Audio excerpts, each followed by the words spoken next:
That wasn't the case for Natsumi. What her mom didn't realize that morning when she kissed her daughter goodbye on the way to school was that Natsumi had a secret. In her pocket, she was carrying a concealed box cutter. Got all the vibes, yeah, I got all the vibes. I can't let you run, a nigga can't let you run. This rock star life got me on another high. It's fucking with my mind, all these drugs on my mind. I got all the vibes, yeah, I got all the vibes. I can't let you run, a nigga can't let you run. This rock star life got me on another high. It's fucking with my mind, all these drugs on my mind. Getting to the back. What's good, Dark Knight Gang and it's Stank Gang. Hey, bro, this is the last video for today. I hope everybody's having a great day. It's Labor Day, so have a great day. Yeah, man, have a great week as well. This video I'm about to react to is titled "The Girl Who Killed Her Schoolmate Over an Online Argument." That sounds crazy. And this is from the YouTube channel Anna Solves. Yo, I'm faded too. This is about to blow my mind. Listen, don't take online arguments that serious, bro. Don't take it that far. I know there's trolling, I know there's bullying, but you don't want to take it so far to where you want to hurt somebody and kill somebody. Well, I don't know. Maybe the person that they killed was somebody that was bullying them constantly. So they decided to get rid of their bully. I don't know, man. Before we judge, you know what? I'm not even going to judge. Let me chill. Because it's always three sides to the story. You feel me? So I don't even want to automatically say they in the wrong. Let's just see what happened. Shout out to the gang. Everybody have a great day. This is about to be a fire video. Do you guys ever come across a true crime story that just sticks with you? It plays in your mind, you find yourself searching for updates every day, that kind of thing? Well, the story we're looking at today is kind of like that. This is one of the rare cases where a crime outside of the US captivated the whole world. And despite taking place over 10 years ago, it's still talked about today. In fact, one of the most memorable things about this case isn't the crime itself, but the social impact it had on society and how people responded to it. This is the case of Nevada Tan. The year was 2004, a time when social media was barely a thing, and the internet was still run by forums and messaging boards. In the city of Sasebo town on June 1st, 2004, it looked like it was going to be any other day. That morning, the streets bustled with cars on their way to work, and kids headed off to school. Nobody suspected that when they sent their child off to class that day, it might be the last time they'd ever see them alive. But that day, there were two families about to have their lives changed forever. Natsumi Tsuji and Satomi Nitiari were both known to be good friends. They shared a lot of the same classes and played together on the school basketball team. However, what few people knew was that a feud had started between the two elementary school students just days before. Back in 2004, when you couldn't talk to your friends on social media, people made messaging boards to talk outside of school. They weren't nearly as sophisticated as social media apps that we have today, but they got the job done. This was also the birthplace of online problems. Satomi had said some pretty nasty things to Natsumi on one of these boards, making comments about her weight and calling her a goody-goody in class. Didn't she say they were in elementary school, or am I tripping? Now, kids fight all the time, right? I know I used to follow it with my friends all the time in elementary school over the dumbest stuff, but by recess, it was all totally forgotten about. That wasn't the case for Natsumi. What her mom didn't realize that morning when she kissed her daughter goodbye on the way to school was that Natsumi had a secret. In her pocket, she was carrying a concealed box cutter. The first part of the morning went on as normal. Both girls went to class, and nothing seemed out of the ordinary until lunch break, when Natsumi asked Satomi to come with her to an empty classroom. As soon as the two were alone, Natsumi lunged at the girl who used to be her friend. She stabbed her arms multiple times and eventually cut Satomi's throat, an injury that would result in the end of her life. Natsumi stayed to watch. A young girl, a little girl in elementary school did that to one of her quote-unquote friends. Or not even friends, but somebody she went to school with. Are killers born or are they made? Think about that. If you believe killers are made, what type of environment is that young girl around to where she can even do that as a young kid? If you believe killers are born, then you're just like, yeah, bro, she was just born off. Then that's understandable. But no, that's kind of insane. As a kid, I grew up around a lot of violence, but I wasn't about to kill somebody.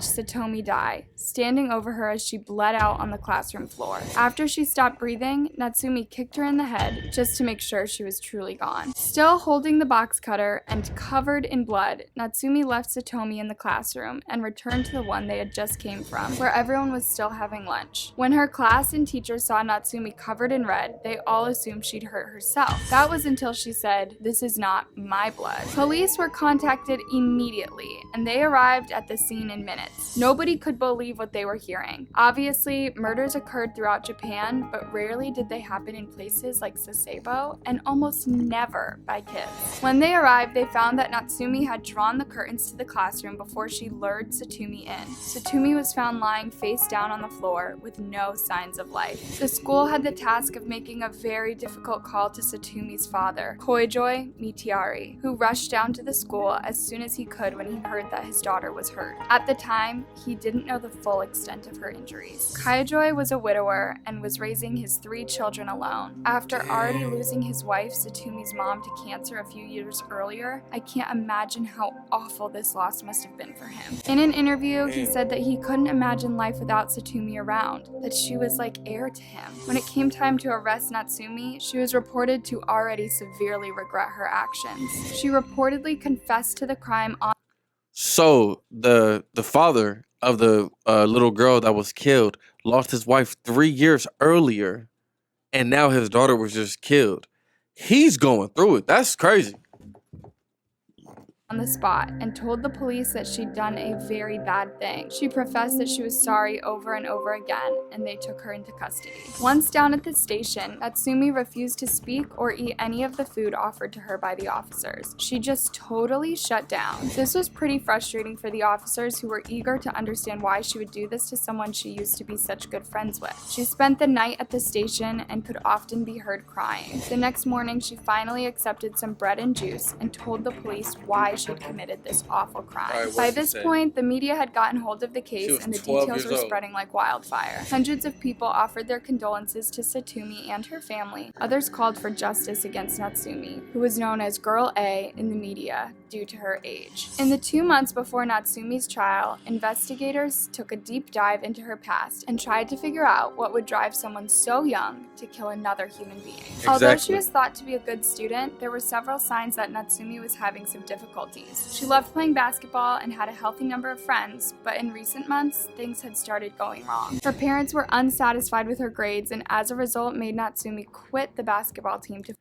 Yeah, I want to definitely hear these reasons as to why they think she would kill someone. Focus on bad studying. grades, She was under quit a lot basketball. of pressure to maintain grades as well as participate in after-school activities, which would be crucial in the future for her to get into good schools. But that wasn't all. Natsumi had gained an interest in dark media, cartoons, and movies that definitely weren't appropriate for her age range. She was reportedly really into battle royale books, which are about a group of students who are trapped on an island and have to fight to the death so a lone survivor can leave the island alive. Psychologists also discovered previous incidents that Natsumi had had, including fighting other students and bringing a sharp object to school with her just a month before Satomi's murder. This started a real discussion around internet content and how parents could stop their children from accessing this kind of material. Although it's hard to say, if Natsumi hadn't found out about this stuff online, then it's possible she never would have thought to do what she did to Satomi. It's been suggested she may have been suffering from Hikikomori syndrome, which includes symptoms such as internet addiction, social withdrawal, and depression, but it was never confirmed. On September 15th, 2004, a Japanese family court ruled that Natsumi should be institutionalized. Despite not being diagnosed with any psychological illness, the severity of her crime led the court to overlook her age and consider how dangerous she was to society,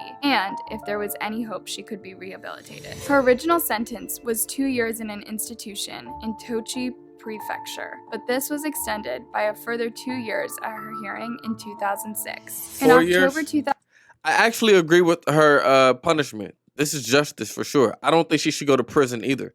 She should go into a mental institution so they can try to rehab her, make her better, see why she really did this. I actually agree with 2005, this. Natsumi and Satomi would have been graduating from elementary school with the rest of their class. They were still awarded with graduation certificates. This was controversial as many believe Natsumi should not have received a certificate, but this was a move by the court, who wanted to give Natsumi a chance to enter society as a proper citizen in the future. In 2008, Natsumi was released from the custody of the institution and placed under house arrest. In 2013, she was fully released into the care of her family, who moved to an unknown location in Japan, and she continues to live as a free woman today, under a new identity and out of the public eye. But that isn't the end of the story. The reaction that Satomi's murder got in the media was weird, to say the least. Uh-oh. So people don't like the fact that she's out and about and she's loose? Oh, yeah. Okay, There was a lot of mystery surrounding the case, especially in terms of the girls' ages and Natsumi's identity. Although the public didn't know her real name, a photo of her had started to circulate around the internet, specifically one where she's seen wearing a University of Nevada sweatshirt. This got people to start calling her Nevada Tan. Tan is a cutesy variation of Chan, which means friend. People seemed totally fascinated by her and the fact that she'd done something so awful at such a young age. It was also rumored that she was wearing the Nevada sweatshirt when she killed Satomi. The topic of Nevada Tan became popular on messaging boards in Japan and across the rest of the world. People would draw cartoons of Natsumi wearing the sweatshirt and covered in blood, drawing her in a classic Japanese style known as chibi, which makes characters look super cute and childish. It was almost like they turned her into a whole character, creating little comics of her hurting other cartoon characters in the same way she had done Satomi. It got so bad that the University of Nevada temporarily stopped selling their sweatshirts after a huge surge in sales. Since her release, many have tried to uncover her new identity and track her down, but so far, no one has been successful. To be honest, I hope they don't, and I hope that one day this whole trend stops. It's like everyone forgot that Natsumi isn't a fictional character, and neither was Satomi. She really died,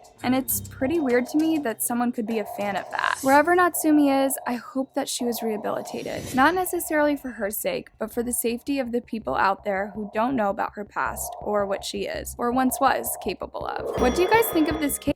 All right, first and foremost, great video. Shout out to Anna Softs. Great video once again. Thank you guys so much for requesting it. Let's talk about it really quick. I think justice was served. I already told you guys, I definitely agree with her sentencing for sure. And if she's a regular citizen in society now, she's not doing anything wrong, perfectly fine. Justice was served.